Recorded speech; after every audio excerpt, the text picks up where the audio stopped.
Mesdames et messieurs, bonsoir et bienvenue au 7 Info de ce dimanche 22 septembre 2019. Nous allons revenir sur ce qui a marqué l'actualité toute cette semaine, notamment cette marche de l'UAP, l'unité d'action populaire, qui a été réprimée de manière un peu vigoureuse par la police nationale. Tout à l'heure, sur ce plateau, nous recevrons Bassolman Bazier, secrétaire général de la CGTB, pour en parler. Dans cette info également, on reviendra sur cette enquête sur les tracasseries routières sur l'axe Ouagadougou-Abidjan. Abidjan-Ouagadougou, vous vous souvenez de ces images de policiers, gendarmes et douaniers burkinabés et ivoiriens s'adonnant aux raquettes sur les passagers. Aussi, dans cette info, les larmes, le bouleversement de Mme Kanazoé, sans nouvelles de son mari depuis 4 ans, depuis qu'en 2015, il a été porté disparu lors du pèlerinage à la Mecque. Mais avant, tout de suite, retour sur l'actu du dimanche.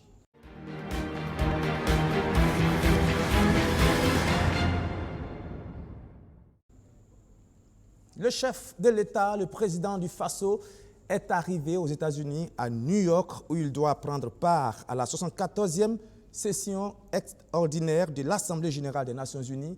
Roch-Marc Christian Kaboré a été reçu par la diaspora burkinabé aux États-Unis. Il y avait aussi des ministres présents sur place qui l'ont dévancé à New York. Roch-Marc Christian Kaboré qui s'exprimera à la tribune des Nations unies le mardi 24 septembre. Le président du Faso qui participera également à plusieurs rencontres de haut niveau en marge des travaux. Il est prévu notamment un entretien avec le secrétaire général des Nations unies, Antonio Guterres. Plusieurs réunions avec des partenaires au développement sont également au programme. Nous y reviendrons dans nos prochaines éditions. Les images que vous venez de voir viennent de Aubin Guébré, notre envoyé spécial sur place à New York. Retour maintenant à Ouagadougou, où l'actualité de ce dimanche, c'est la tenue du congrès extraordinaire du CDP. Après la décision de justice hier qui l'a autorisé, les militants se sont retrouvés ce matin à la Maison du Peuple. Roméo Koïta.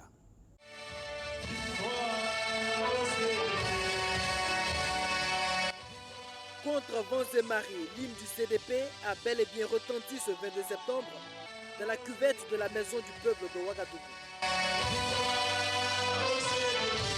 Le congrès s'est tenu, même si le doute aura plané jusqu'à la dernière minute, à cause de certains frondeurs du CDP qui ont esté le parti en justice.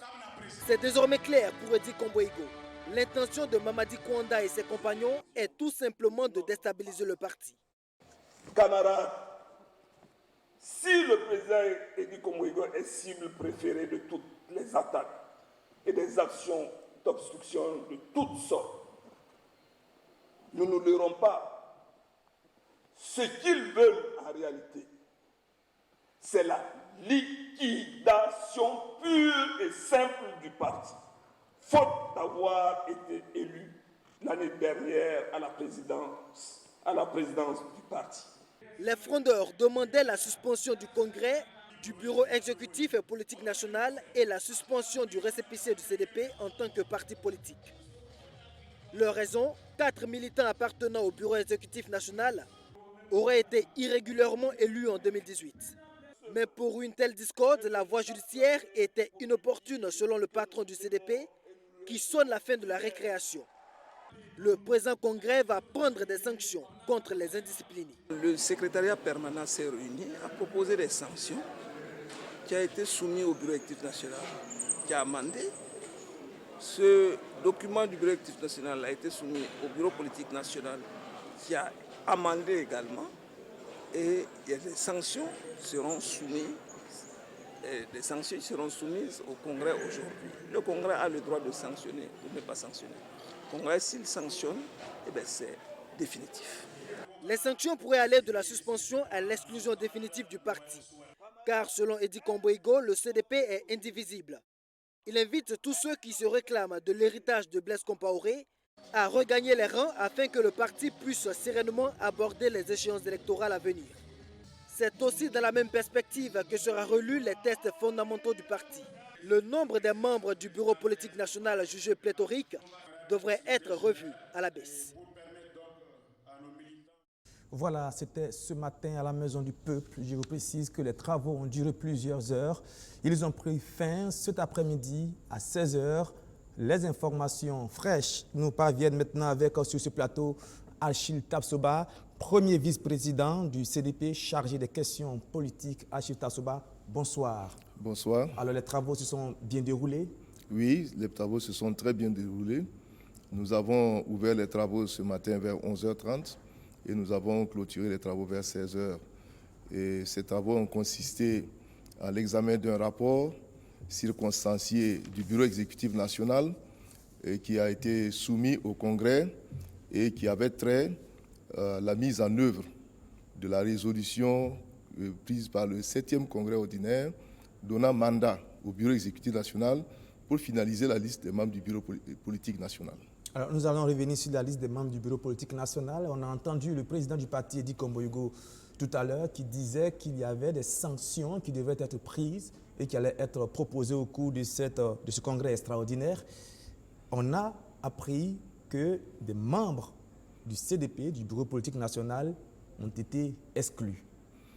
C'est très juste. Le Congrès a entendu le rapport et le rapport faisait état d'actes d'indiscipline qui portaient atteinte à l'unité et à la cohésion du parti. Ces actes d'indiscipline ont été analysés et traités dans les règles de l'art, donc conformément au statut du règlement intérieur. Et le Congrès a dû prononcer donc ces sanctions sur proposition du Bureau politique national et du Conseil national de notre parti. Il s'agit donc des sanctions d'exclusion prononcées à l'endroit de membres de la direction politique nationale pour avoir posé des actes anti-parti, et notamment avoir non seulement transgressé des dispositions des statuts du règlement intérieur, mais avoir mis à rude épreuve l'unité et la cohésion du parti, pour avoir tenté même des activités et des actions de blocage du fonctionnement des structures et des organes et des instances du parti, en utilisant bien sûr des recours en justice. Et nous avons donc estimé, au niveau donc du Congrès extraordinaire, que ces actes méritaient des sanctions disciplinaires exemplaires. Je note au passage que nous avons déjà eu affaire à la justice de par l'action de ces mêmes camarades. Et la justice nous avait donc condamnés à la suspension de notre Congrès extraordinaire. Et nous avons obtempéré à la décision du juge en nous conformant à cette décision, en revoyant donc à la baisse l'effectif des membres du Bureau politique national. C'est donc pour dire que ce n'est pas parce que c'est la justice, mais c'est parce que c'est des actes de blocage du parti, des tentatives de déstabilisation et même des tentatives de liquidation de notre parti. C'est à cela que le Congrès a répondu par des sanctions. Là, vous utilisez des mots très forts parlant de tentatives de liquidation du parti. Qu'est-ce qui vous fait dire ça?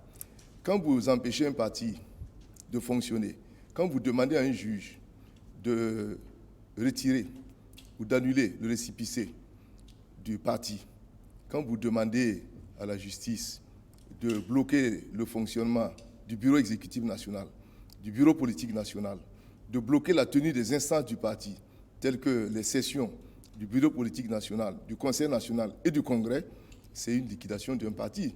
Un parti ne vit qu'à travers les activités de ses organes et la tenue de ses instances. Vous dites vous, peut-être que ces personnes, on pourra peut-être les citer parce que voici quelques noms des personnes qui ont été exclues. Mamadi Kouanda, Léonce Kone, Salia Sanou, Ambroise Tapsoba, Nyama Paco Drabo, Daniel Sawadogo et combien de personnes au total ont été exclues? Sur notre liste d'exclusion et de suspension, parce qu'il y a deux catégories de sanctions. Il y en a qui ont écopé d'une sanction d'exclusion du parti, d'autres par contre ont écopé d'une sanction de suspension. Il y a en tout 27 camarades qui ont été sanctionnés, soit par exclusion, soit par suspension. 27 personnes sanctionnées, soit par exclusion, soit par suspension. Vous dites que ces personnes ont été exclues du parti, cela veut dire qu'à partir d'aujourd'hui, toutes ces personnes-là ne font plus partie du CDP. Absolument. Est-ce que les textes de votre parti vous permettent d'exclure certains membres? Absolument. Rien que l'article 140 du règlement intérieur du parti donnait même l'autorisation au Bureau politique national d'exclure un militant du parti. Mais nous avons voulu, à partir du Bureau politique national, proposer même ces sanctions à l'attention et à l'examen et à la décision de la plus haute instance du parti qu'est le Congrès, à savoir donc le Congrès extraordinaire qui s'est tenu aujourd'hui. Donc c'est bel et bien un droit que d'exclure un militant, mais il faut pour l'exclusion une procédure disciplinaire engagé contre le militant. Il faut établir les faits et à partir des faits, selon la nature de la faute, la sanction doit être conséquente. Alors, je précise que parmi les suspendus, c'est pour 1 an la suspension, c'est ça? La suspension va de 6 mois à 12 mois. De 6 mois à 12 mois. Tout à C'est de fait. 6 mois pour certains Et 12 mois pour d'autres. On a parmi les suspendus Alpha Yago, Boureima Badini, Kadri Désiré Ouedraogo. Non, Il ne fait pas partie des pas du suspendus tout, pas du ni des exclus. non, pas du tout. Lui n'est ni Le suspendu cas ni de exclu. Kadri Désiré Ouedraogo a été évoqué parce qu'il reste quand même un membre du bureau politique national du parti, mais son dossier n'ayant pas été instruit dans le cadre des indisciplines dont on a fait cas, il a été instruit donc au bureau politique national d'initier une procédure qui consistera à examiner son cas dans les règles de l'art, c'est-à-dire conformément aux dispositions statutaires, et de statuer sur le cas ultérieurement. Alors, vous êtes en train de dire que des personnes ont été exclues du parti ou suspendues pour des cas d'indiscipline, mais vous précisez ce soir aussi que Kadri Désiré Ouedraogo ne fait pas partie, n'a pas fait acte d'indiscipline. Nous n'avons pas dit qu'il n'a pas fait acte d'indiscipline.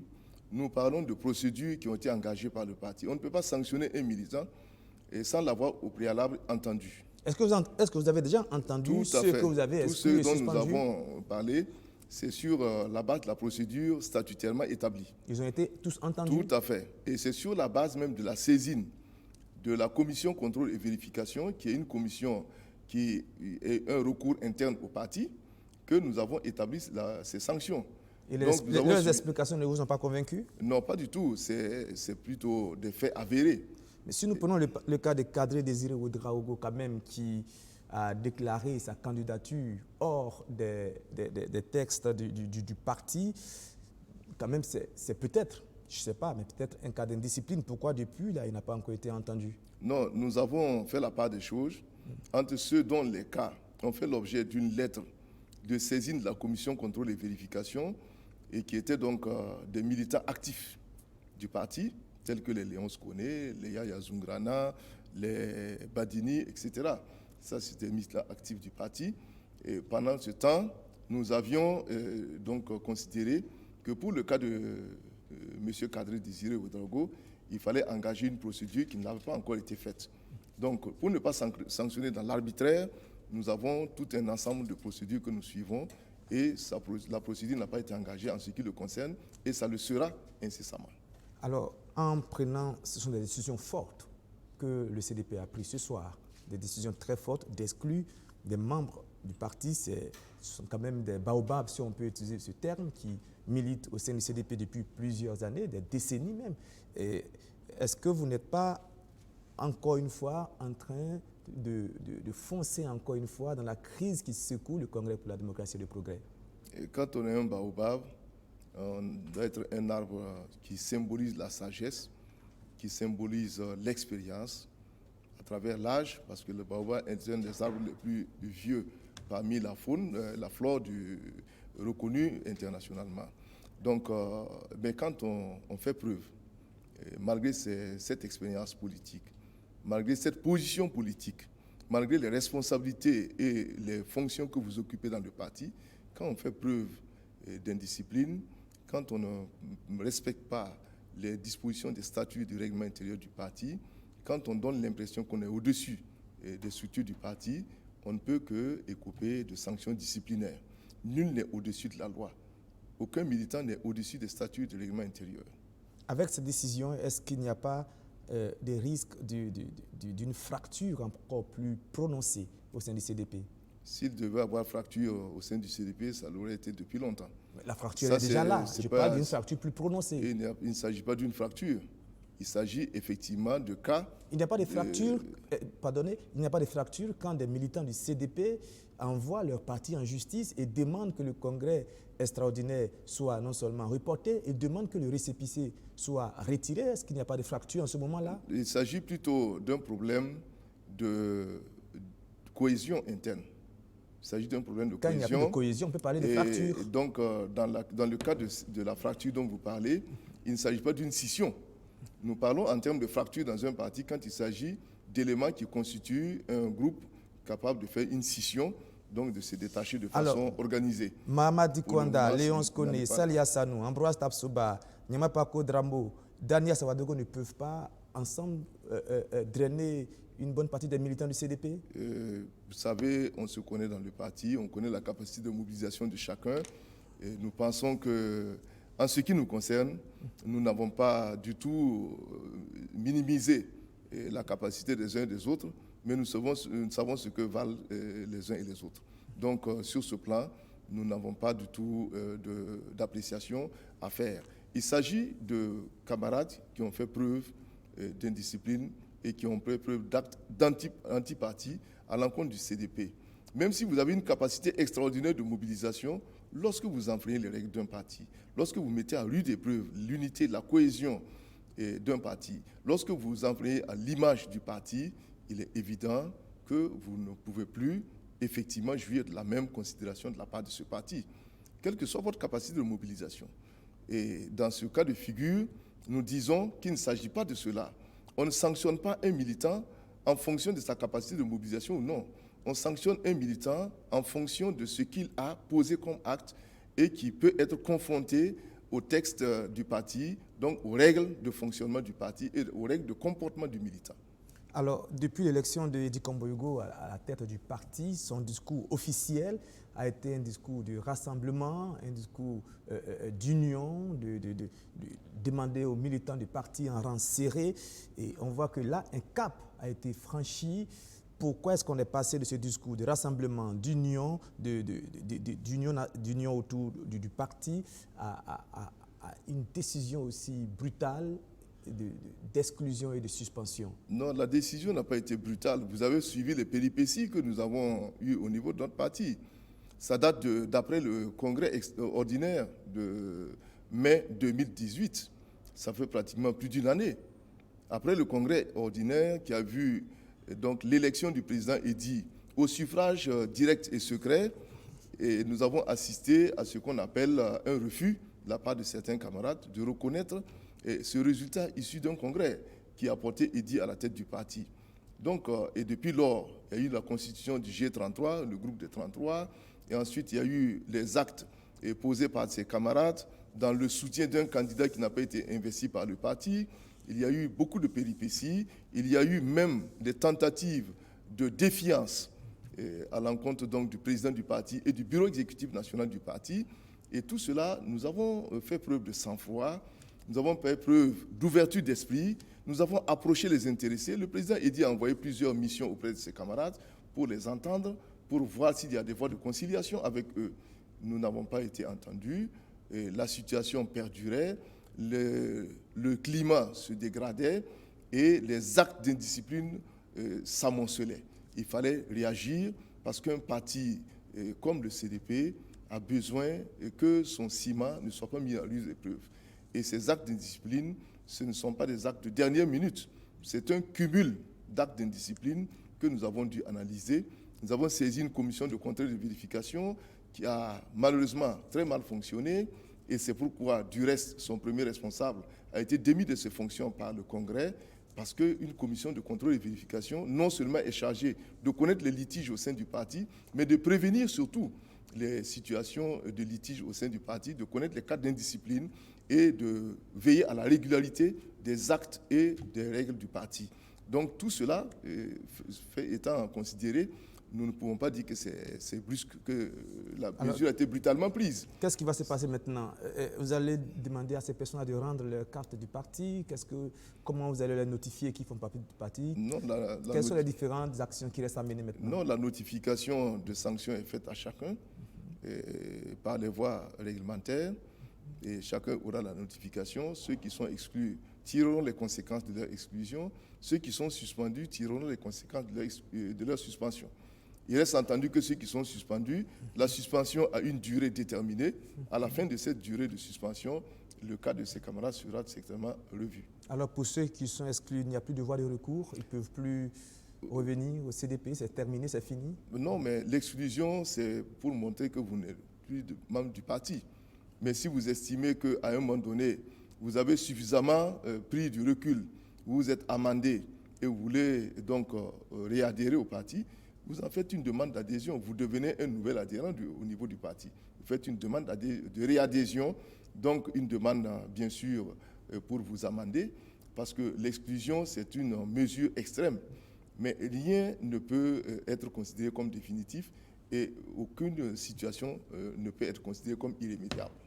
Alors, nous sommes toujours ouverts et nous restons toujours ouverts, mais dans la rigueur et dans la fermeté. Alors, vous savez que nous sommes aujourd'hui le 22 septembre 2019. Nous sommes à un peu plus d'un an des élections générales de 2020, notamment l'élection présidentielle, avec une telle décision qui va certainement provoquer des remous. Est-ce que vous pensez que le CDP est sur la bonne voie pour entamer les campagnes présidentielles? Ce que ça provoque, c'est surtout une clarification des positions des uns et des autres. Une clarification et des positions. Une probable scission aussi. Et non, ce n'est pas pour le moment une scission en tant que telle. C'est des sanctions, les camarades sont exclus, ils vont se retirer certainement. Il peut y avoir des conséquences de retrait d'un camarade parce que c'est quand même des camarades à un certain niveau de responsabilité au niveau national. Mais nous disons que dans tous les cas de figure, ces mesures visent plutôt à assainir le parti, ces mesures visent plutôt à renforcer l'unité et la cohésion du parti qu'à l'affaiblir. Et comme je l'ai dit, il y a toujours quelque chose qu'on perd quand on perd un militant. Ça, c'est évident. Mais ce qu'on peut gagner peut dépasser ce qu'on peut perdre. Voilà, c'est ça donc la sanction disciplinaire. Mais peut-être c'est une décision les leçons qu'on tire. Qui sera de nature peut-être à introduire le doute et la confusion dans l'esprit de plusieurs militants qui se reconnaissent peut-être dans ces personnes que vous venez d'exclure. On va terminer sur le toilettage que vous avez fait au niveau des textes, parce que pour ce congrès extraordinaire aussi, il fallait revoir les textes du parti. Absolument. Et ces différentes sanctions ont donné effectivement l'occasion aux militants de comprendre que le parti fonctionne sur la base de la discipline et que la discipline est au parti ce que la discipline est à l'armée. Et la modification des textes, justement, c'est pour permettre de reprendre en main la possibilité d'ériger certains camarades au niveau des instances dirigeantes du parti. Il s'agit du cas du bureau politique national avec l'article 32 qui imposait une limite des effectifs des membres du bureau politique national suite à la décision du 7e congrès. La mise en œuvre a été mise à rude épreuve. Il a fallu effectivement se rendre compte qu'en voulant appliquer cette mesure, on avait des difficultés parce que le nombre de membres du bureau exécutif national était en dépassement de moins de 600 qui avaient été imposés par notre statut. Et nous nous sommes conformés à cette décision avec 583 nouveaux membres. Et nous avons estimé que le congrès extraordinaire devra entendre ce problème parce qu'il est né d'un congrès, il doit être réglé par un congrès. Et le congrès a réglé la question. C'est la première fois dans l'histoire du parti qu'on limite par un effectif précis les membres du bureau politique national, constitué de 3 composantes, des membres ès-qualité, des membres élus sur les listes nationales et des membres élus sur les listes provinciales. Quand vous avez des membres ès-qualité, vous êtes membre du bureau politique national parce que vous avez une fonction qui vous permet d'être dans le bureau politique. Mais si vous perdez la fonction, vous perdez votre qualité de membre du bureau politique. Et ceux qui gagnent une nouvelle fonction qui leur permet d'accéder au bureau politique national, leur permet d'accéder au bureau politique national. Donc, on ne peut pas avoir un effectif précis dans ces cas de figure. Merci, Achille Tarsoba. Mais peut-être qu'on n'est pas encore fini avec les affaires de justice parce que les personnes exclues peuvent repartir encore devant la justice. Nous avons encore pour contester la décision du parti de ce soir. Nous avons encore des assignations que ces mêmes personnes nous avaient faites au niveau, donc, le feuilleton n'est peut-être donc pas terminé. Nous n'avons pas de problème. Si la justice nous convoque, nous répondons à la justice. On va y revenir dans nos prochains rendez-vous. Merci d'être venu sur ce plateau. Achille Tarsoba, premier vice-président chargé des questions politiques du CDP, le Congrès pour la démocratie et le progrès. L'information qu'il faut retenir, c'est qu'à l'issue du congrès de ce 22 septembre, 27 membres du parti, 27 camarades ont été soit suspendus pour 6 à 1 an ou exclus définitivement du parti. Merci d'être venu sur ce plateau. Merci bien. Maintenant, retour sur l'actu, sur ce qui a marqué l'actualité cette semaine.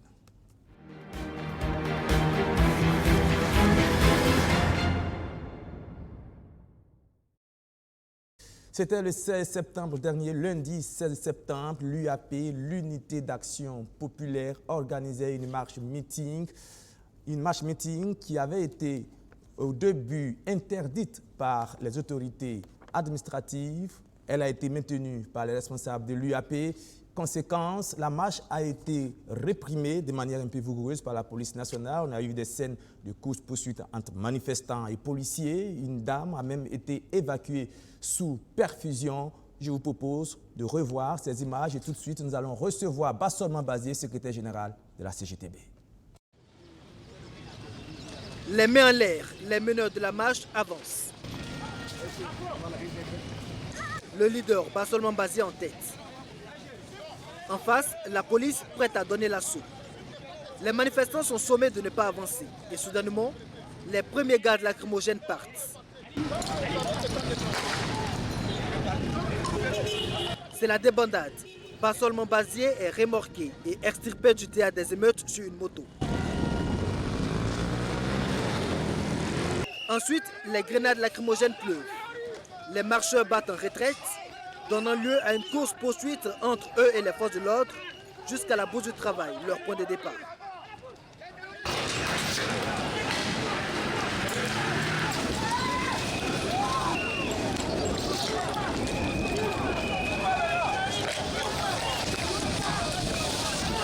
Comment des gens vont sortir pour manifester? Même depuis le régime de Blaise, là, on n'a jamais en tout cas gagé le syndicat. Comment se fait-il que l'UAS, l'UAP va sortir et puis on va dégager? Non, ce n'est pas... Non, attendez. Le pays appartient à qui? Je pensais qu'ils allaient se rallier à la lutte. Ensemble, on va trouver une solution pour que le gouvernement comprenne et prenne des mesures adéquates pour la lutte contre le terrorisme. Je ne peux pas comprendre que ce sont ces mêmes gens qui viennent nous jouer ce tour. Je suis très déçu. La manifestation laisse des séquelles. Les plus fragiles ne tiennent pas sous l'effet des gaz. Cette dame a été mise sous perfusion et évacuée sur un brancard par les sapeurs-pompiers. Ce jeune lui a reçu un projectile à la tête. La marche a été jugée illégale par la mairie de Ouagadougou, qui l'a signifié le 11 septembre dernier au mouvement burkinabé des droits de l'homme et des peuples à travers une correspondance. Quelques minutes avant les échauffourées, un chef de la police l'avait rappelé aux meneurs de la marche. Ces derniers n'ont pas obtempéré, ils disent être dans la légalité. La loi 45-60, à son article 4, qui est composé de 3 alinéas, a été scrupuleusement respectée. La loi 22 de 21 octobre 1997, qui porte liberté de réunion et de manifestation sur la voie publique, a été également scrupuleusement respectée. Et nous sommes prêts à répondre si une autorité estime que nous avons violé une quelconque loi. Donc si on croit qu'il faut tout simplement atteindre le porte-parole pour donner l'impression que les gens vont baisser les bras, ils vont reculer, ça ne nous ressemble pas. Le message qui sous-tend la marche sera finalement livré à la bourse du travail devant des centaines de manifestants surexcités. L'unité d'action populaire interpelle le gouvernement sur la situation sécuritaire qui ne cesse de se dégrader, les conditions de vie et de travail des FDS, la menace des libertés syndicales et démocratiques et la malgouvernance. Les organisations syndicales et de la société civile meneurs de la marche n'excluent pas une autre manifestation dans les semaines à venir. Voilà, pour en parler, donc je vous le disais, sur ce plateau, Bassolman Bazié. Bonsoir, Bassolman Bazié. Bonsoir. Vous êtes le secrétaire général de la CGTB, la Confédération Générale des Travailleurs du Burkina. Comment est-ce que vous allez, une semaine après avoir inhalé du gaz lacrymogène? Je vais très bien. Je profite de votre micro, saluer l'ensemble des téléspectateurs et téléspectatrices, saluer l'ensemble du peuple burkinabé et réitérer prompt rétablissement non seulement à l'ensemble des blessés de cette manifestation, mais aussi prompt rétablissement à tout Burkinabé qui souffre dans sa chair actuellement d'une façon ou d'une autre. On vient de le voir, vous étiez en première ligne de cette marche-meeting, une marche-meeting qui avait été pourtant interdite. D'abord, vos premières impressions sur ce qui s'est passé ce jour-là. Je pense qu'avant de donner mes premières impressions sur ce qui s'est passé, il faut dire que nous tenons un flambeau qui a été dressé par nos dévanciers dans le sens ferme de défendre les libertés, la dignité et l'intégrité humaine. J'ai sous mes yeux une photo historique qui a été prise par un journaliste sud-africain, Carter, face à un enfant qui est mourant, excusez-moi, devant un vautour. Il a même eu un prix Nobel de reportage. Une fois, il était sur le plateau en train de prendre en tout cas un bain de foule. Il y a une voix anonyme qui l'a appelé pour lui poser la question. Mais il a fait cette photo. Est-ce qu'il a l'information sur la suite sur l'enfant? Il a dit non, lui, il avait un vol. Et la voix lui a dit, mais l'enfant est décédé. Et pour lui, il y avait 3 vautours autour. Il y a ceux qui n'ont pas secouru l'enfant, il y a le vautour réel, mais il y a vous-même en tant que journaliste. Parce que votre rôle, au-delà de la photo, c'était de récupérer cet enfant et le remettre dans un organisme qui pouvait le prendre en charge. C'est pour dire que quand on doit se prononcer sur des situations, il faut se prononcer et puis assumer. Parce qu'au-delà de ce qui s'est passé ce jour J, il faut dire qu'au niveau du Burkina Faso, là aussi c'est une photo qui indique que c'est un Burkinabé qui a été transformé de cette façon. Et de ce point de vue, nous devrions faire en sorte à ce que la question des libertés soit véritablement défendue. Et quand je parle de drapeau qui a été dressé, ça aussi, c'est une photo que nous avons reçue de ceux qui ont signé la motion de grève du 3 janvier 1966 pour nous dire que nous sommes dans la bonne voie, nous sommes encouragés à poursuivre. Et quand j'ai dit aussi qu'il y a des éléments à dire, ça c'est par exemple un point qui a été fait par votre confrère, le journal Confidentiel, numéro 60 du 10 juin 2014, qui a énuméré l'ensemble des crimes et assassinats dans notre pays qui remontent à 106 cas. Et de ce point de vue, toute personne qui croit qu'elle est à l'abri aujourd'hui et peut ne pas être atteinte, il faut se réveiller au moment où il est toujours temps. Le deuxième élément, prenant la question de la presse, vous allez voir que le mouvement syndical a publié une déclaration le 18 février 2009 parce que quelqu'un a envoyé un mail dans la boîte mail de Reporter, le journal Le Reporter, et l'événement pour leur dire qu'ils allaient subir le même sort que Norbert Zongo. Le mouvement syndical a réagi pour demander au pouvoir de faire en sorte à ce que de telles pratiques sur la liberté de la presse là, on ne puisse pas revivre. Nous avons aussi adressé une correspondance au directeur de publication de Sidoya le 26 novembre 2002. Parce que également, il y a eu un comportement à travers la presse que nous n'avons pas apprécié. Et là aussi, c'est une déclaration sur les événements au niveau de la Côte d'Ivoire. Ils ont monté des commerçants après pour dire que ceux qui ont fait la déclaration, c'était des apatrides. On lui a même donné la télévision nationale pour aller décrire quelle taille et forme avaient ces leaders et il fallait les réprimer. Et ces commerçants ont même eu la place de la nation pour tenir un meeting et dénoncer. Je dis bien commerçants entre griffes parce que les vrais commerçants savent très bien que nous nous battons pour eux également. Et ça, c'est un cas, par exemple, au niveau du mouvement syndical, où un délégué syndical a refusé de mélanger 79 sacs de farine périmée. Et comme il a refusé de mélanger pour faire le pain, il a été licencié et jusqu'à présent, il n'a pas été rétabli dans ses droits. Mais nous entendons certains éléments qui disent, bon, si les Bassolmans estimaient qu'ils avaient respecté la loi, ils pouvaient rester en justice ou devant le juge administratif. Je pense bien que nous avons la maturité nécessaire de savoir ce que nous faisons. Pourquoi? Ça aussi, c'est un exemple. Une correspondance que nous avons adressée au vice-président du Conseil supérieur de la communication le 19 décembre 2017. Pour dire qu'il y a une télévision internationale qu'un ami à l'extérieur suivait, il nous a interpellés pour dire « Est-ce que vous êtes câblé sur telle télévision ?» Nous avons dit non.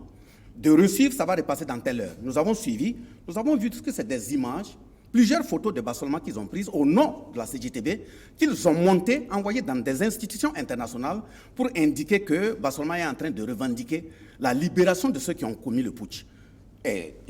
Or, ce journal a un répondant journaliste au Burkina. Au lieu d'aller jusqu'à ce point, nous avons écrit au CSC de saisir ce pays et puis voir exactement ce qui peut être fait. Le CSC nous a répondu le 4 janvier 2018 pour dire qu'ils vont suivre la situation et nous informer. Mais jusqu'à l'heure où je vous parle, rien n'est fait. Donc, c'est pour dire qu'il faut que les uns et les autres se réveillent, nous savons ce que nous faisons. Alors, ce qui s'est passé... M. Bassolman-Bazié, vous venez très brillamment de retracer le parcours et le combat des organisations syndicales dans la défense des libertés, des droits et des libertés d'expression. Revenons maintenant à ce qui s'est passé le 16 septembre. Vous avez participé à une marche, vous étiez devant, en première ligne de cette marche, une marche qui était interdite par les autorités burkinabées. Oui, la marche, quand ils disent que la marche était interdite... Est-ce que les organisations syndicales sont au-dessus de la loi? Quand vous dites déjà, si les organisations syndicales sont au-dessus de la loi, cela suppose que nous avons violé la loi. Nous n'avons pas du tout violé la loi, et je vais vous le rappeler ici, que nous sommes dirigés par des gens, malheureusement, qui ont perdu tout l'esprit de l'insurrection et de la résistance dans notre pays. Et c'est sur la base d'un certain nombre d'exemples. Et quand vous parlez de loi, vous savez très bien que notre pays a ratifié des conventions internationales. Tout à fait. Et ces conventions internationales s'imposent même aux lois internes. Ça, c'est une réponse du Bureau international du travail le 22 octobre 2014, interpellant notre État, notre gouvernement, pour dire que les sittings sont bel et bien légaux dans notre pays. Mais les gouvernants actuels ont saisi le Conseil d'État pour faire produire un document disant que le sitting est un mot anglais. Ce n'est pas dans le lexique du droit dans notre pays, et de ce point de vue, le sitting est illégal. Vous voyez comment les institutions peuvent descendre très bas. Deuxième élément que je prends, vous vous rappellerez que le 29 novembre 2018, les mêmes autorités ont reçu une lettre d'information de la Coordination nationale des syndicats de l'éducation. Alors, voilà aussi une correspondance de la réponse du maire, où à son temps, il a aussi précisé que la marche qui devait se dérouler ce jour coïncidait avec l'arrivée du président français dans notre pays. Et il a suggéré tout simplement le report. Nous avons dit que les conditions sécuritaires étaient réunies pour faire la marche a eu lieu, malgré que Macron était dans notre pays. Mais sur la base de l'avis du Conseil d'État, le même ministre Simeon Sawadogo, voilà ce qu'il a fait comme dégâts. Un avis du Conseil d'État, il a pris ça comme si c'était une décision, adressé une correspondance au niveau du syndicat de son ministère, le SINACSAB, pour leur dire que leur sitting était illégal. C'est un avis, ce n'était pas une décision du Conseil d'État. Il a induit aussi le ministre des Affaires étrangères en erreur, qui a aussi fait la même bourde. Il a induit le ministre du Commerce dans la même situation, qui a produit la même bourde. Bon, c'est pour vous dire que le mouvement syndical, quand nous posons des actes, nous savons ce que nous faisons. Pour ce qui vient de se passer, voilà le préavis de grève. Le préavis de grève a été déposé le 2 septembre 2019. Et ce préavis de grève qui a été déposé le 2 septembre 2019, c'est sur la base de la loi 4560. Et la loi 4560, là, voilà aussi une copie, dit tout simplement à son article 4 que quand vous déposez un préavis de grève, il y a 3 alinéas à l'intérieur. Le premier alinéa, qui est de 15 jours, c'est pour prendre en compte les secrétaires généraux des ministères, les ministres eux-mêmes, les hauts commissaires, les gouverneurs et les préfets. Les 10 jours, c'est les autres cadres de la fonction publique et les 5 jours, ce sont les ouvriers. Voilà la loi. Donc si ça a été déposé le 2 septembre, nous avons eu 14 jours avant le déclenchement de la grève. Donc déjà quand on envoie une correspondance pour nous dire que ça ne respecte pas les 15 jours francs, et de ce point de vue, on ne peut pas recevoir un accusé de réception, nous disons qu'il faut nommer les gens au poste de responsabilité à leurs compétences qu'ils sied. Parce que l'accusé de réception, même quand on vous remet un cahier, on dépose un courrier, dès lors que vous signez, c'est un accusé de réception. Quand vous envoyez aussi une correspondance pour dire que vous ne pouvez pas donner l'accusé de réception à l'issue de la réception, là, c'est aussi un accusé de réception. Deuxième niveau, à la manifestation sur la voie publique, ça c'est régi par la loi 2297 du 21 octobre 1997. Qui a été promulgué par le décret numéro 97-506 presse du 18 novembre 1997. Et de ce point de vue, là aussi c'est son article 4, 7 et 10 qui donne 3 jours ouvrables. Du 2 septembre au 16 septembre, ça fait combien de jours ouvrables? Donc de ce point de vue, nous étions largement au-delà de cette question de légalité qui était prévue par la loi. Nous avons bel et bien respecté la loi. Alors sur ce sujet, c'est argument contre argument. Le gouvernement a brandi aussi ses arguments. Mais nous allons revenir sur la pratique. Le fait est que la marche n'a pas été annulée. Elle a été interdite sur la période donnée. C'est-à-dire que les organisations syndicales et les organisations de la société civile qui composent la plateforme de l'UAP auraient pu décaler cette marche meeting pour entrer dans les normes gouvernementales. Pourquoi avoir forcément voulu tenir cette marche à cette date précise alors qu'on pouvait la faire à une autre date avec toutes les permissions possibles? Est-ce que c'était une manière de tester le gouvernement ou bien de montrer que vous pouvez tout faire à tout moment? Non, pas du tout. Parce que la loi dans notre pays, ce ne sont pas les humeurs et les sensations d'une autorité quelconque. La loi, c'est la loi et je viens de vous démontrer que la loi a été respectée. Ça, c'est un premier élément. Le deuxième élément, le maire de la ville de Ouagadougou, dans sa correspondance qui nous a été adressée, ce n'est pas une interdiction de la manifestation. La rencontre avec le ministre de l'administration territoriale et le ministre de la justice qui y était, y compris le maire, monsieur le maire a clairement dit que lui n'a jamais interdit la manifestation. Et le contenu de la correspondance, je vais vous la donner, une copie avant de partir, il n'a jamais interdit la manifestation. Il a dit à l'intérieur que les forces de défense et de sécurité sont mobilisées sur la question sécuritaire, donc il ne peut pas avoir des éléments pour encadrer la manifestation. Ce n'est pas une première. Dans notre pays, il y a une multitude de cas que je peux vous citer, où la sécurité officielle n'est pas sortie, mais nos encadreurs ont pu maîtriser la marche et dans le calme et la discipline nécessaire. Le deuxième élément, quand je dis que le maire n'a pas interdit la manifestation, jusqu'à l'heure où je vous parle, il n'y a pas une correspondance officielle qui nous a dit que la manifestation est interdite. Même quand on nous dit officiellement que c'est interdit... Vous n'avez reçu aucune correspondance, ni du maire, ni d'aucun ministre, ni d'aucun ministre disant que c'est interdit. Donc, de ce point de vue, la preuve est que quand le ministre a envoyé la sécurité, puisqu'il s'est exprimé en disant qu'il félicite les forces de l'ordre qui ont professionnellement fait leur travail, mais quand un responsable qui représente une institution respectable vient vous rencontrer, il doit vous opposer un écrit. Si c'est une interdiction, dès lors qu'il vient vous dire que la manifestation est interdite, il vous donne la preuve sur place. Vous n'avez rien reçu, nous n'avons rien reçu, ni du maire, ni du ministre, encore moins de ceux qui sont venus le jour de la marche nous dire que la marche est interdite. Donc, de ce point de vue, vous ne pouvez pas, en tant qu'organisation responsable, prendre la décision de déposer un préavis de grève, définir le contenu d'une manifestation sur l'ensemble du territoire. Les autres sont en train de se préparer partout, et vous vous asseyez à Ouagadougou parce que quelqu'un s'est baladé, venir vous rencontrer sur la route, dire que c'est interdit, vous repartez. D'où vous venez? Ça veut dire quoi? Vous exposez l'ensemble des responsables qui vous représentent sur l'ensemble du territoire. Si on l'avait fait, ça veut dire qu'aujourd'hui, beaucoup d'éléments auraient pu être mis en arrêt. Et l'autre exemple que je donne, même le gouverneur de la région de l'Est, qui a fait un message de dernière minute radio porté, disant que sur la base de ce qu'il a reçu comme information de la part du gouvernement, la manifestation est interdite à l'Est, mais elle a bel et bien été tenue. Vous avez même au niveau des journalistes des photos qui circulent, où même les manifestants ont sympathisé avec les forces de l'ordre en leur donnant de l'eau. Donc voilà pourquoi tous ces éléments recoupés nous ont permis de dire que des gens ont eu des émotions, des sensations, mais la loi, ce n'est pas la sensation ni l'émotion. Donc la loi est établie pour tout le monde. Il faudrait que nous soyons dans une république et que cette loi-là soit respectée par les autorités, y compris elles-mêmes. Monsieur Bassolman Bazir, du moment où vous avez eu en face de vous des agents de force de l'ordre qui incarnent tout de même l'autorité de l'État et qui vous demandaient de reculer, est-ce qu'il fallait les affronter? Est-ce qu'il fallait braver l'ordre qu'ils avaient donné ou est-ce qu'il fallait reculer et puis après prendre les voies qu'il faut, les voies réglementaires qu'il faut? Pourquoi avoir insisté alors que des agents de force de l'ordre, dépositaires de l'autorité de l'État, vous demandez de reculer? Je pense que l'autorité de l'État que vous évoquez n'est pas incarnée parce qu'on porte une tenue. L'autorité de l'État est incarnée par le respect de la loi et la preuve écrite. Nous ne sommes pas dans une administration orale. Ça, c'est le premier élément. Le deuxième élément, ça veut dire que si on permet ce genre de comportement, chacun vient par l'oralité dire il y a ceci qui est fait, ceci ne doit pas être fait, il y a combien de gens qui portent la même tenue au nom de l'État mais qui commettent des bavures? Il y a combien de gens qui portent la même tenue pour aller poser des actes indécents? Donc, de ce point de vue, nous estimons que professionnellement, quand on incarne l'autorité de l'État, c'est sur la base de la preuve.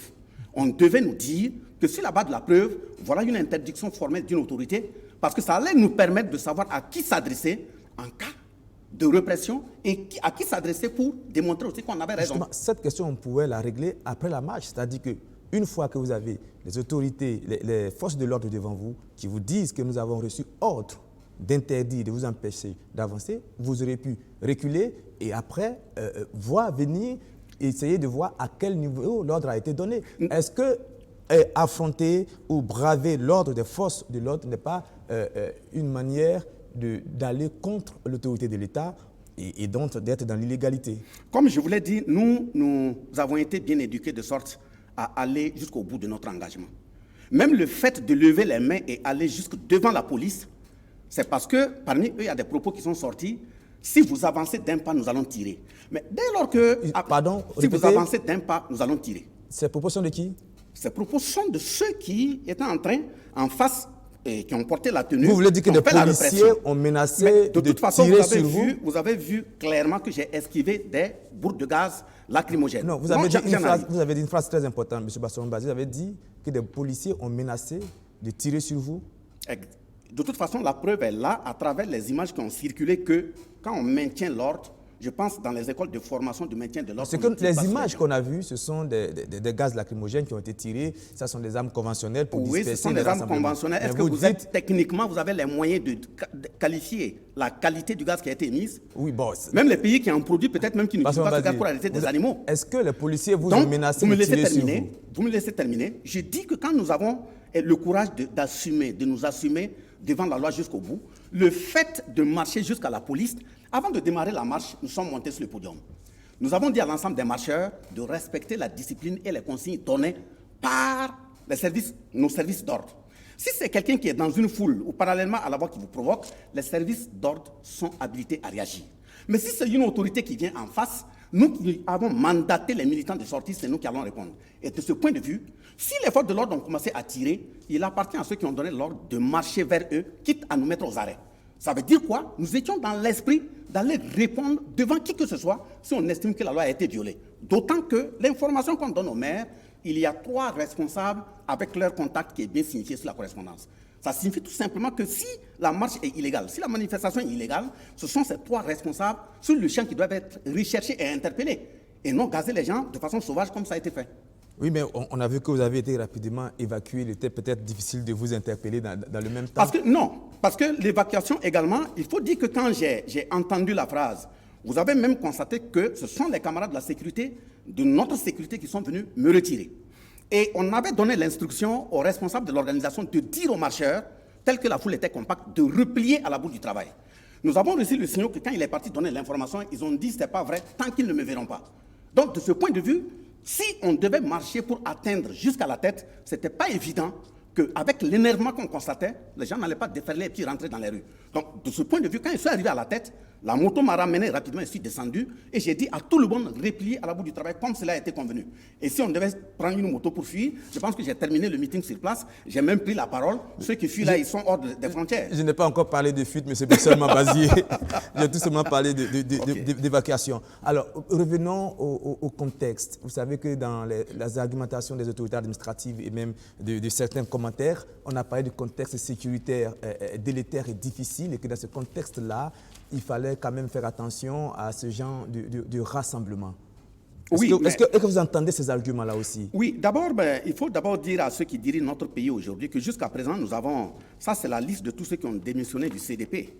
Et en janvier 2014, avant de rejoindre la rue, nous avons dit qu'ils ont usé des acquis démocratiques qui ont été arrachés par les organisations syndicales et les autres organisations de la société civile. Et de ce point de vue, il faut que chacun ait une conscience qui puisse l'interpeller à une étape donnée, que le pouvoir passe, on peut se retrouver face à certaines réalités. De ce point de vue, j'ose dire tout simplement que quand nous regardons le comportement de certains, je me pose la question si la mémoire n'est pas défaillante. Pourquoi je le dis? Quand on parle du contexte sécuritaire, le jour où la rencontre se tenait entre les jeunes et le chef de l'État, Bobo Dioulasso, ce jour, il y a eu 5 gendarmes qui ont été tués. Est-ce que la rencontre a été suspendue? La rencontre avec les jeunes. C'est dans le même contexte que le parti au pouvoir organise des meetings et des rencontres au niveau international. C'est dans le même contexte d'insécurité qu'on entend que des wagons de charbon fin circulent. C'est dans le même contexte que la presse est en train de dénicher du jour au jour des malversations accumulées. Donc, de ce point de vue, il ne faut pas qu'on vienne nous parler de contexte. Ça veut dire l'attitude que les autorités ont eue en tentant de réprimer tout simplement la marche. La première que dans les autres régions, ça n'a pas été réprimé. C'est tout simplement peut-être, de notre point de vue, un langage qui a été envoyé à la personne peut-être que je suis. Pourquoi? Parce que ma présidence de mois a commencé depuis le 1er septembre. On estime que les 4 mois qui viennent, septembre jusqu'à décembre, je vais peut-être leur donner des insomnies. De par les autres cas passés, il fallait m'interdire et me donner un signal fort, mais qui s'en tiennent pour dire tout simplement que ceux qui se sont battus... Est-ce que ce message est passé? Pas du tout, et ça vient même me réconforter. À dire que les acquis démocratiques que nous avons eus, c'est de la sueur, c'est des larmes, c'est du sang des dévanciers. La preuve est que le message central qui a été lu, c'est par l'adjoint, ce n'est pas moi.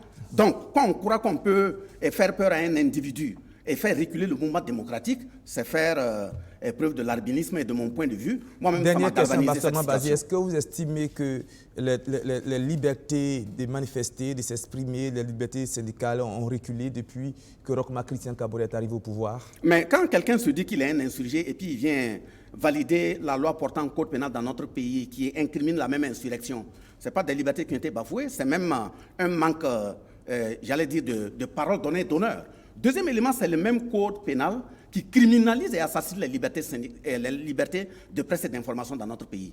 Donc, de ce point de vue, il y a eu un très grand recul par rapport à ça. Voilà pourquoi notre position, quel que soit un quelconque conseil constitutionnel qui dit que c'est conforme à la Constitution, même la Constitution, ça a été une bataille qui a permis d'arracher ces libertés. Donc, de ce point de vue, notre revendication reste claire, c'est le retrait pur et simple de la loi portant code pénal qui assassine les libertés d'information et de presse dans notre pays. Alors, vous allez rester avec nous pour poursuivre cette émission. Nous allons maintenant vous reproposer cette enquête réalisée par Rémi Lambert-Nébier. Elle a trait aux raquettes, aux tracasseries routières sur l'axe Ouagadougou-Abidjan, Ouagadougou, vous allez voir des images extraordinaires qui montrent des policiers, des gendarmes, des douaniers des deux côtés de la frontière en train de soutirer de l'argent tout simplement aux passagers. Frontière Burkina-Côte d'Ivoire. Des centaines de citoyens des deux pays franchissent chaque jour cette limite territoriale qui ne devrait plus être que symbolique au nom de la libre circulation des biens et des personnes.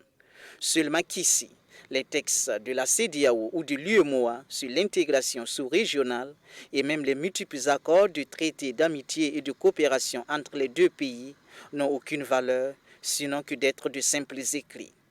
Avoir ces papiers en règle ne signifie non plus rien.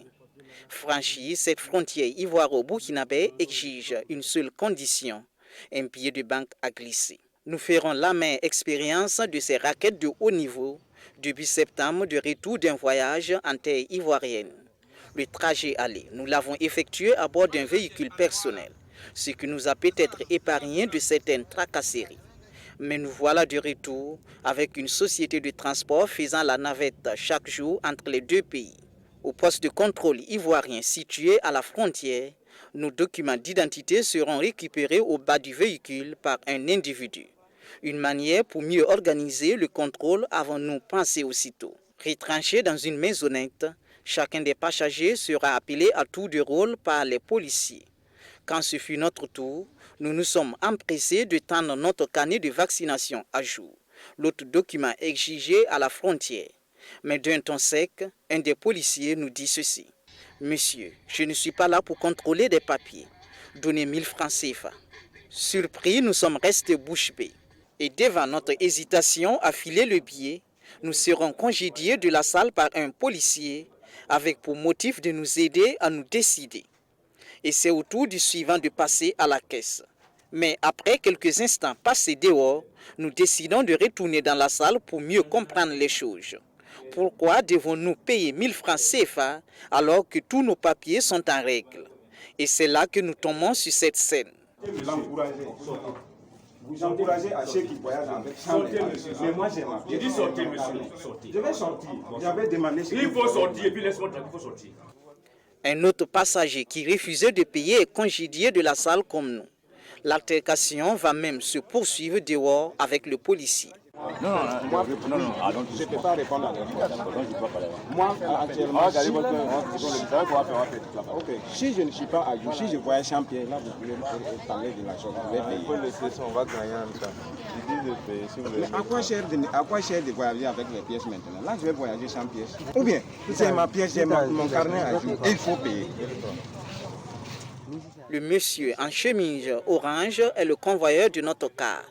Il nous fera comprendre que c'est ainsi tous les jours et vaut mieux payer pour ne pas passer des heures à la frontière. On était donc obligé de s'acquitter des 1000 francs CFA pour ne pas mettre les autres en retard. Et voici comment les choses se passent dans la salle. Non, lui, il est avec nous.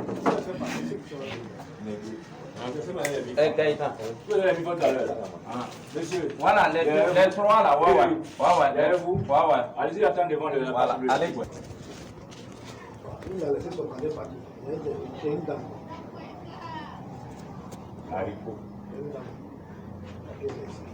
Tel un chef de comptoir, un policier récupérait les billets de banque et retournait la monnaie. Passé le poste de contrôle ivoirien, nous voici aussitôt arrivés à celui burkinabé.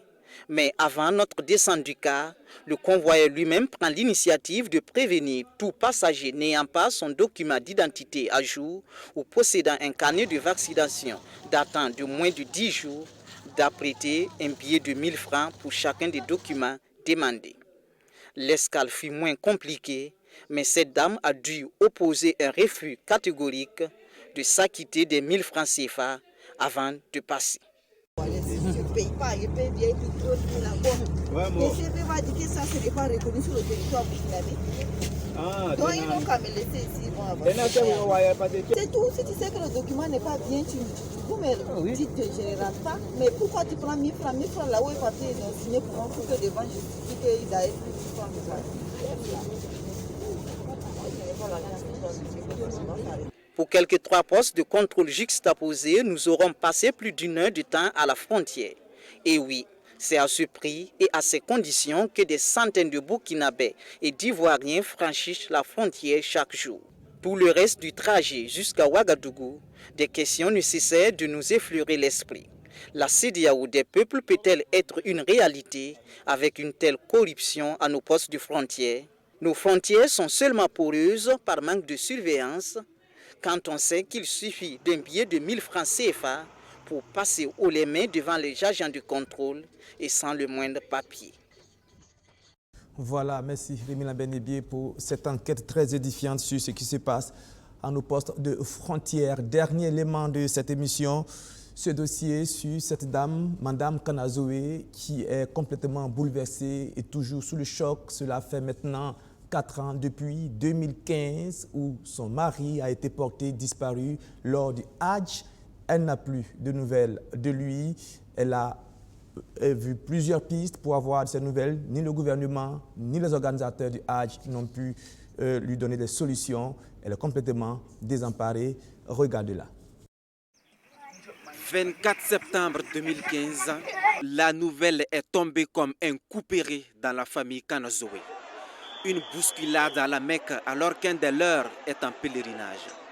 Toutes les tentatives pour avoir les nouvelles de Madi Kanazoé sont vouées à l'échec.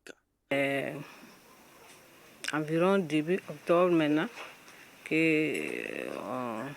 a appris qu'il a été arrêté. Arrêté par qui, pourquoi, dans quel contexte? L'épouse de Madi Kanazoé dans la tourmente. L'agence de voyage est muette.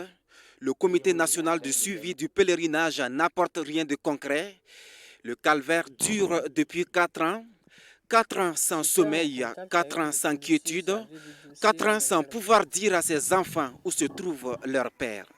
Dame Nadège se sent abandonnée par tous les organisateurs du Hajj. Et même les enfants, tu ne sais pas quoi les dire. Tu ne sais pas quoi les dire. Puis c'est toi-même, tu sais rien. Tu ne peux pas les dire tout bonnement, votre papa n'est plus, parce que tu n'as pas la preuve.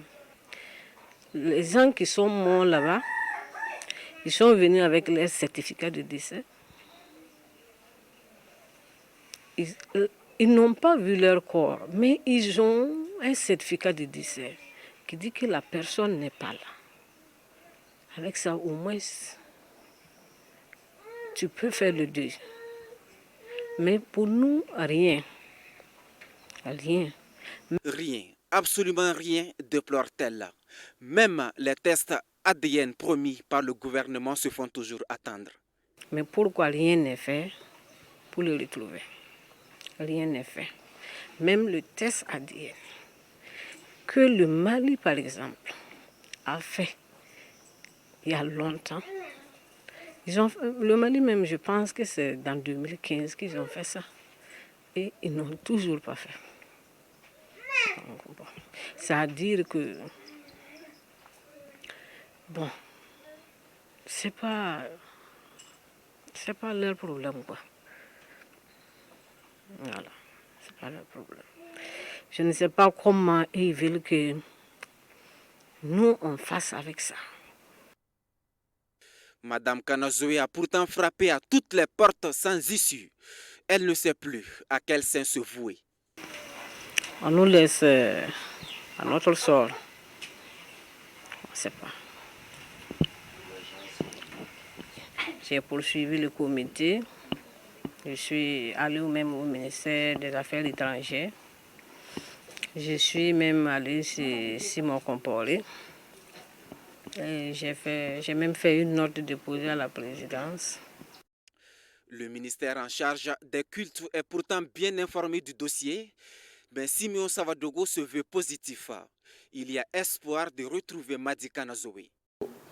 On ne peut pas être pessimiste, parce que 2015 à aujourd'hui, quand on cherche une personne vivante et on ne la trouve pas, alors des 3 choses l'une, c'est-à-dire soit la personne s'est évaporée donc dans l'Arabie Saoudite pour ne pas revenir, donc un clandestin, ou bien la personne a dû continuer dans d'autres pays donc du Golfe là-bas, c'est-à-dire Dubaï, etc. Nous avons eu des cas, et bon, où malheureusement la personne est décédée. Donc pour écarter donc cette hypothèse de décès ou confirmer, donc nous avons demandé si on pouvait permettre donc de faire ces tests d'ADN-là et de confronter donc à la liste des ADN qui sont conservés en archive au niveau de l'Arabie Saoudite. Des correspondances ont même été envoyées en Arabie Saoudite à plusieurs reprises, mais le feedback se fait toujours attendre malgré l'intervention du consulat burkinabé en Terre Sainte. Parce que c'est un sujet qui nous tient beaucoup à cœur. On a reçu la bonne dame, la sœur, qui est bien sûr dans ses droits, parce que l'information est très très importante. Donc, et on continue dans ce sens pour trouver une solution. Donc, parce que nous aussi, on ne va pas jeter l'éponge, on va continuer jusqu'à avoir l'information, jusqu'à avoir la confirmation que ce test d'ADN-là va s'effectuer. Dans la famille Kanazoé, on ne croit plus à toutes ces bonnes intentions. C'est au président du Faso que Mme Kanazoé s'en remet désormais. Pour elle, là, c'est une affaire d'État. C'est un citoyen burkinabé qui a disparu dans un pays étranger. C'est donc la diplomatie qui doit s'activer pour apporter des réponses à la disparition de Madi Kanazoé, commerçant âgé de 38 ans à Ouagadougou. Voilà, et c'est sur cette histoire complètement bouleversante que prend fin cette édition. Je rappelle que nous avons reçu comme invité Al-Chib Tabsoba, qui est venu nous faire le point sur le congrès extraordinaire du CDP, qui a pris des décisions importantes. 27 personnes, 27 responsables du parti ont été soit ou suspendus ou complètement exclus du parti. Et puis nous avons reçu aussi Bassoman Bassier, secrétaire général de la CGTB. Il est venu nous parler de la marche réprimée de l'UAP. Je précise que Bassoman Bassier était en voyage à Koudougou et que vous êtes revenu urgemment de Koudougou pour répondre à notre invitation. Vous repartez sur Koudougou, c'est lui-même. Merci pour tous ces efforts que vous avez faits pour répondre à notre invitation. Quant à moi, je vous donne rendez-vous demain à 19h30 pour le journal télévisé. Merci de votre fidélité.